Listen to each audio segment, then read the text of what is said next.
Very well.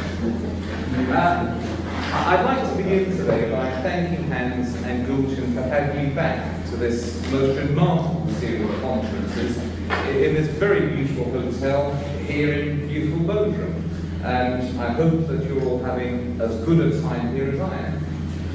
Now, I've been asked to talk about financial markets in the ancient world, and as it's rather a hot afternoon and I wouldn't want you to be unduly excited, my answer is that there were financial markets in the ancient world. They were not as developed and as sophisticated as our own financial markets, but they were recognizably financial markets. That being said, I now want to turn to the nature and interpretation of the evidence for the existence of financial markets.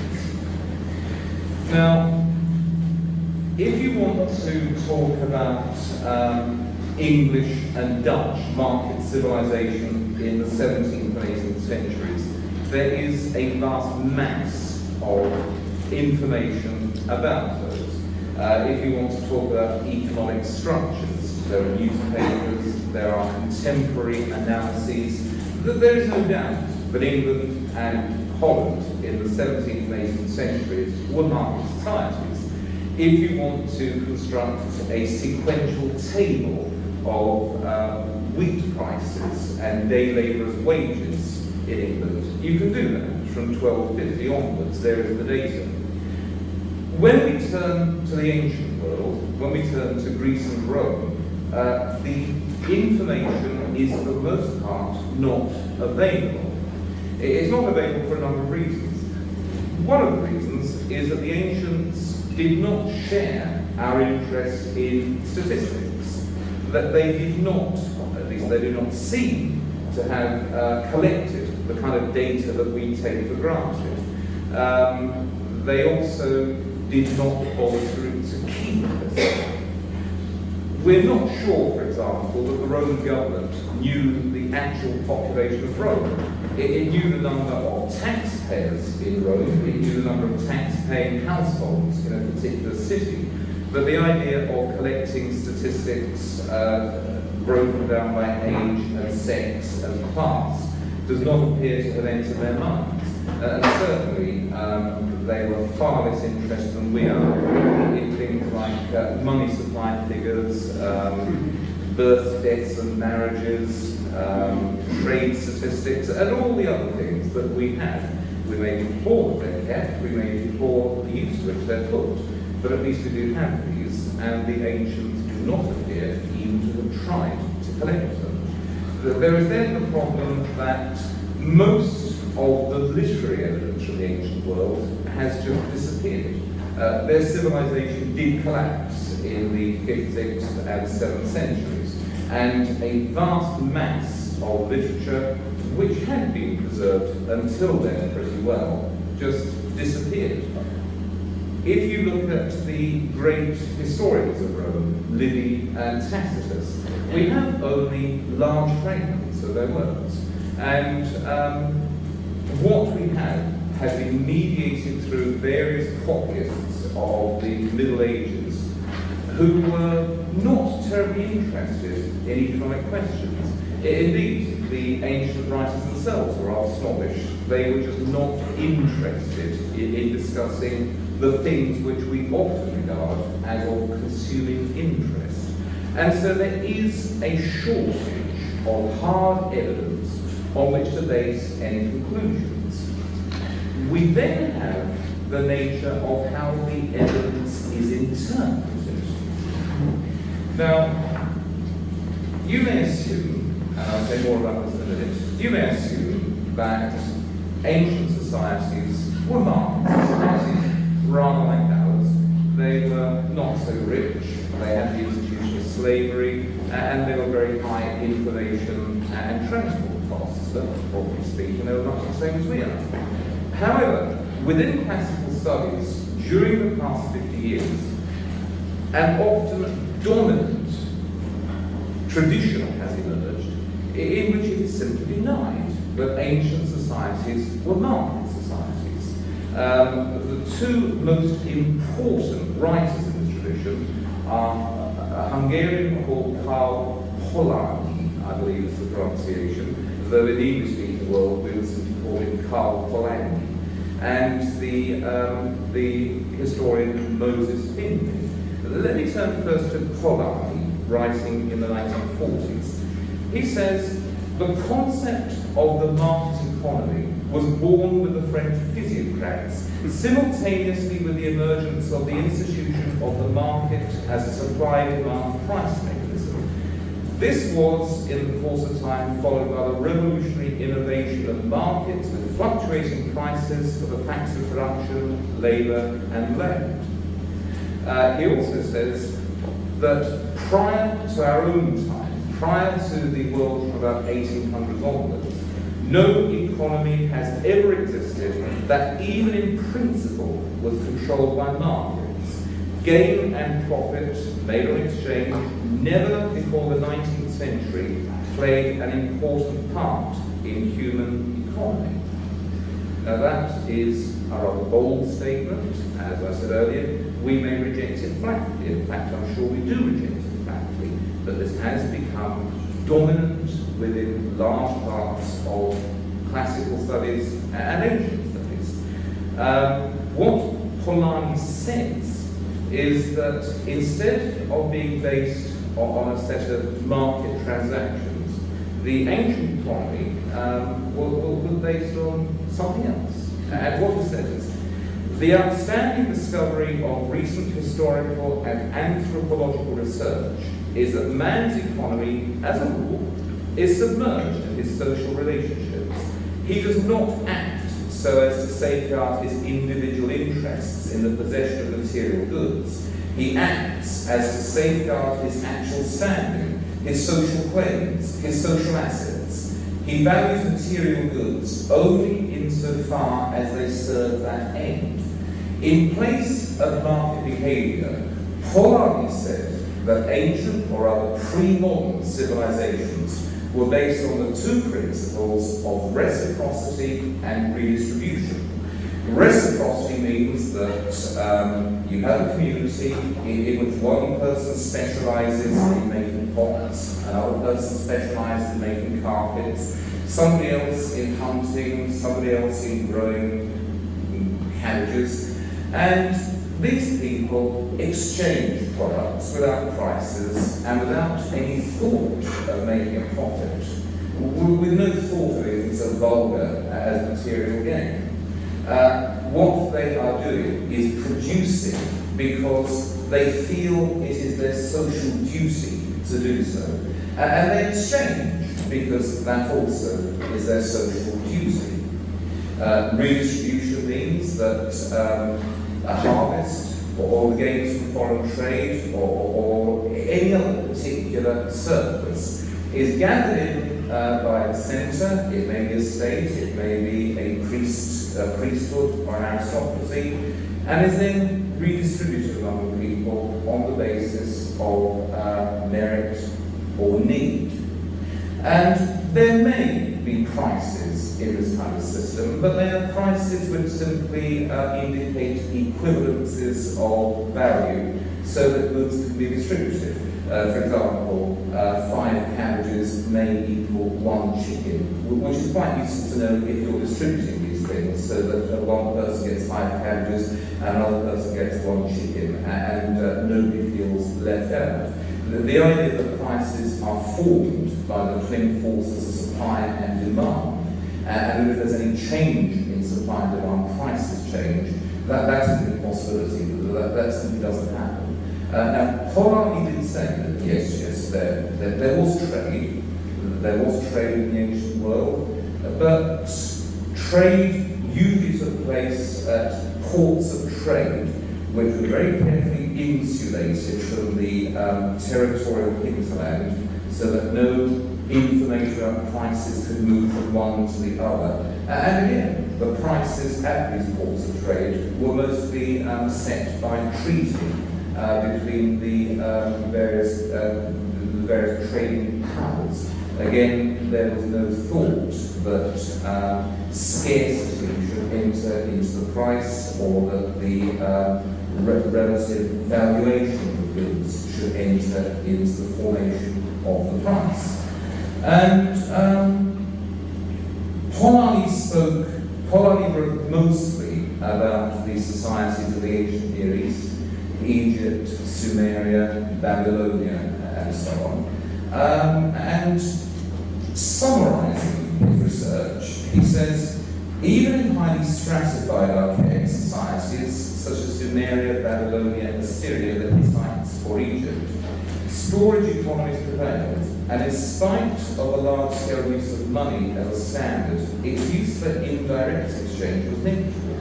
This may incidentally explain the complete absence of coins in the great civilizations of Babylonia and Egypt. Okay, so you have a flat denial of market activity in the civilizations of the past.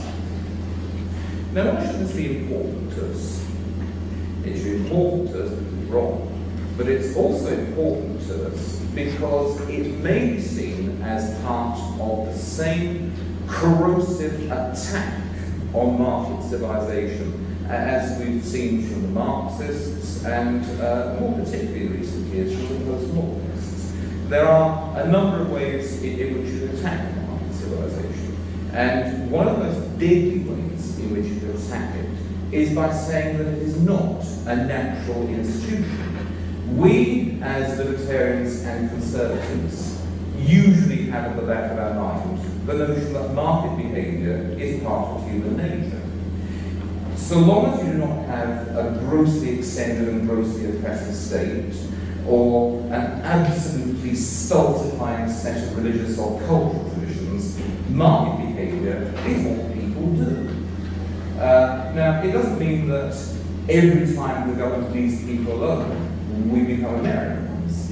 As David Hume said a few hundred years ago, the Rhine flows to the north, the Rhone flows to the south, but water always runs downhill because of the forces of gravity. Market behaviour can be different in each society based on the intellectual and moral capacities of peoples, and also based on their prior cultural and religious condition. But nevertheless, market activity is what people do naturally. That's what we believe, and it also seems to be what most other people believe.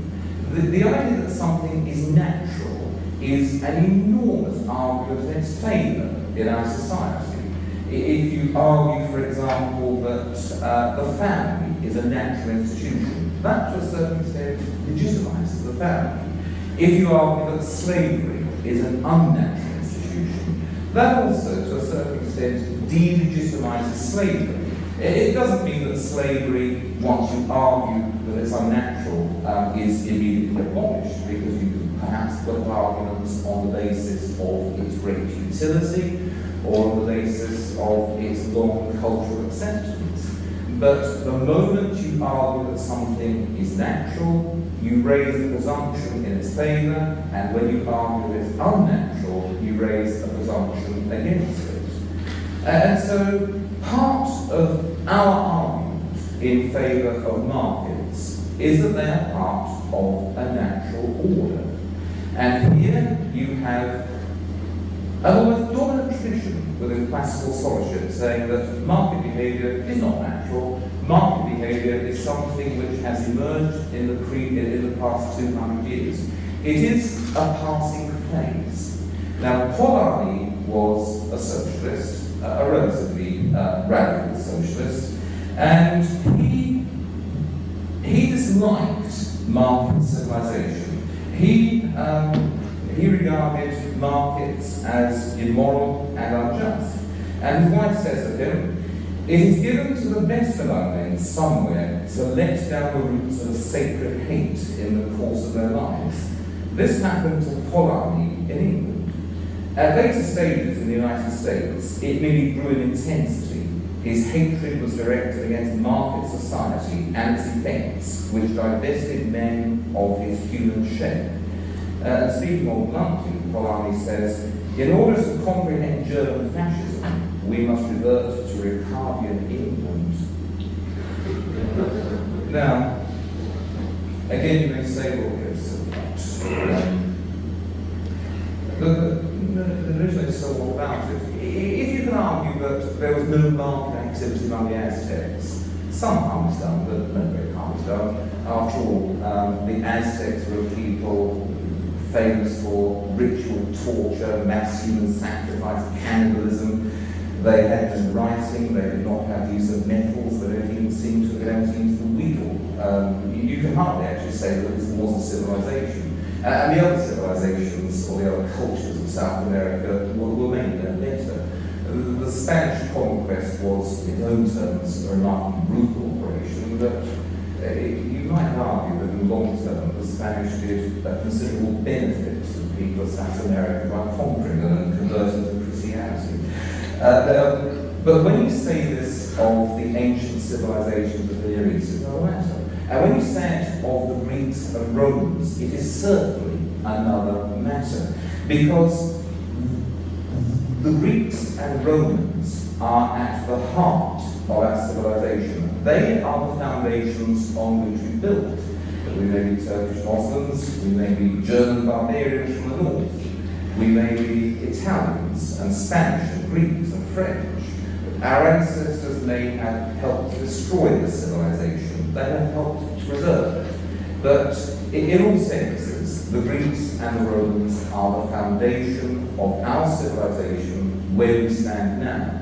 And if you can argue that the Greeks and Romans did not know market behavior in the sense that we do, then it does, in a certain sense, undercut our claim that market behavior is natural. It's natural. It's part of human nature.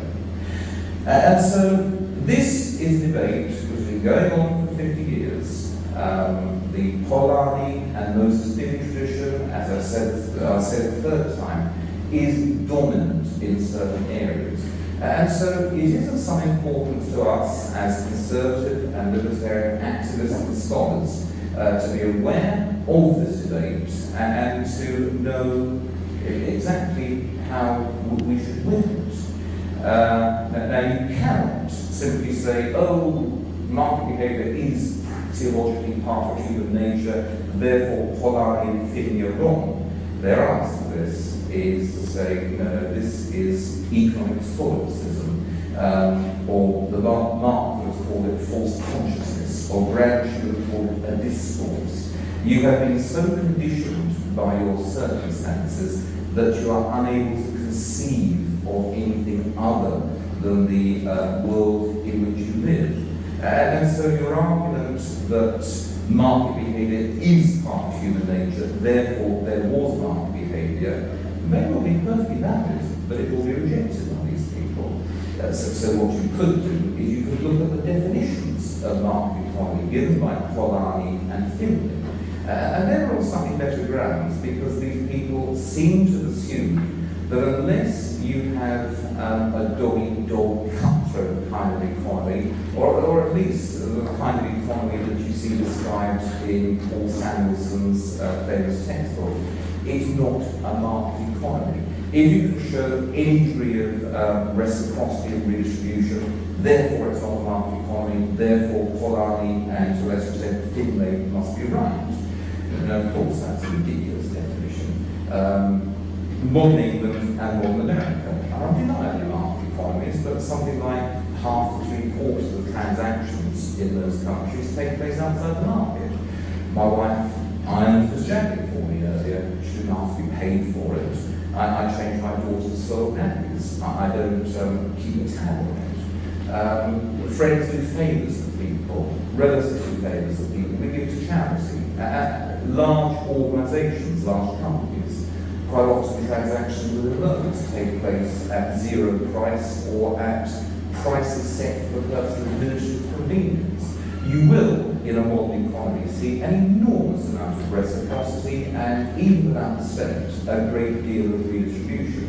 And so Polanyi and Finney are wrong, simply because of their definition of a market economy. If you try to apply their categories to modern England and modern America, you could say that they belong with the Hittites and the Sumerians and the ancient But these are ultimately questions of evidence. And as I said, the problem with evidence from ancient societies is that most of it has disappeared. It's rather, imagine a mosaic, a very beautiful mosaic, which has been broken up and most of the tiles thrown away. You have a few patches here and there, and a great mass of tiles, and you must somehow reconstruct the whole from the fragments of the parts that are left. It is difficult to do, but it can be done with some certainty. And in my view, the most exciting work on ancient economies has not been done by a classicist, but by an economist called Maurice Silver, who does not appear to know any of the Semitic languages, but does show some familiarity with Greek and Latin. Maurice Silver published his first article on this subject in the Journal of Economic History in 1983. And when I read this a little while ago, I wanted to shout with laughter. It is a 37-page, point-by-point demolition of polyarchy. It takes every piece of evidence adduced by these people against citizens of markets and shows that it is in fact evidence for markets. Let me read you the abstract to this article. This essay challenges Karl Polanyi's position that ancient Near Eastern economies use state and temple administration but not price-making markets. It is found that the prerequisite functions of a market economy listed by Polanyi, the allocation of consumer goods, land and labour through the supply-demand price mechanism, risk-bearing organised as a market function, and loan markets, were all present in the ancient Near East. Although Polanyi criticised stage theories with their predilections for continuity, he imposed his own version of continuity of history, in lumping together many thousands of years under the rubric of archaic society. This perspective prevented him from recognizing that ancient Mesopotamia experienced lengthy and significant periods of unfettered market activity, as well as periods of pervasive state regulation. I recommend you go and find the article and to read it yourselves. He also expanded this into a book published in 1995, which is also well worth getting out and reading. And so, Maurice Silver shows that there was market activity in the ancient Near East. And so let's see what evidence there might be for market activity in Greek and Roman civilization. Now, I don't want to my welcome, so I'll give you one example. From Aristotle Politics, Book 1, Section 9. It's an anecdote of Thales of Miletus, who lived just down the road from us. According to the story, he knew by his skills in the stars while it was in winter that there would be a great harvest of olive oil in the coming year. So having a little money, he gave deposits for the use of all the olive presses in Chios and Miletus, which he hired at a low price because no one bid against him. When the harvest time came, and many were wanted all at once and of a sudden, he let them out at any rate that he pleased and made a lot of money. Now, Finley would say, oh, that's an example of predatory capitalism, it's not actual market activity, no, this is peripheral stuff. But hang on, look at it. What you have here is an example of a forward contract. And it may not be a true story, but this is Aristotle writing in Athens, and Aristotle and his readers appear to be familiar with the idea of putting down deposits for the future use of economic resources. Indeed, Aristotle says that nobody else bid against Thales, and so Thales did not think of forward markets and go around making huge profit from them.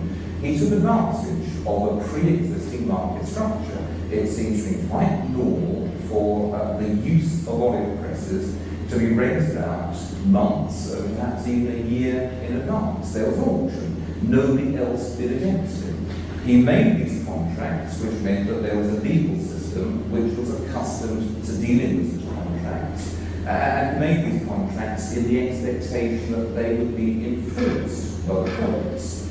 And he made those contracts with people who appeared to have kept them. Thales put down deposits, he didn't put the full money down.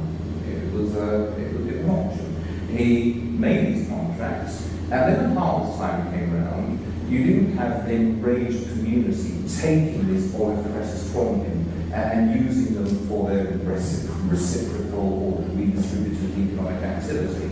No, they went to the parliament and said, please, can we have use of oil press? And oh yes, we can have it for 20 obols a week or something. And he made money from this. Now, as I said, the evidence for ancient economic activity is all of this nature. It's anecdotal stories, which may be true, may be false. But even a false story, it is useful because it's useful for showing the assumptions of the people among whom the story first circulated. You have a few pieces in Tacitus about a major financial crisis in Rome in 33 AD, which does show that there was a strong linkage of capital and land markets. Interest rates suddenly shot up, the price of land collapsed, and this crisis was only lifted when the emperor lent 100 million sesterces interest-free for 3 years. The Austrians among you would say, well, that's not the way to deal with the financial crisis. But even a wrong economic theory gives some indication that people were willing to think about economics, and that there was an economy to think about. So, in conclusion, I would say there do appear to have been financial markets in the ancient world, but much more important than that, there were market economies. The Greeks and Romans, were rich as we are, they didn't know as many things as we do. They had a grossly imperfect numbering system. Information costs were staggeringly high, and transport costs often made trade prohibitive beyond 3 miles inland from the Mediterranean.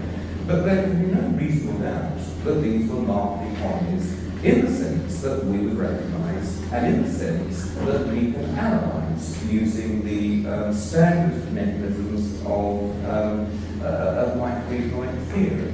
And I would again suggest that this is not an obscure debate among academics in a subject of which you may have little knowledge and in which you have little interest. This is a very important debate because if the polarity and thin thesis about ancient economies continues to dominate classical studies, there is one more large island or indeed continent of socialism in the universities. Very few people may read this stuff, but generation after generation of students are exposed to it, and millions of people are exposed to it indirectly through films, television documentaries, newspaper articles, and so on. And because of the enormous prestige of the Greeks and Romans, any evidence regarding their behaviour does have some persuasive value among us. So, if you are interested in following this debate any further, a good place to start is that article on my website, which, as I said, contains full citations and a great deal more information I've given you this afternoon. And that being said, I've had my 30 minutes. I'd like to thank you for your great indulgence, and thank you, Hans and George.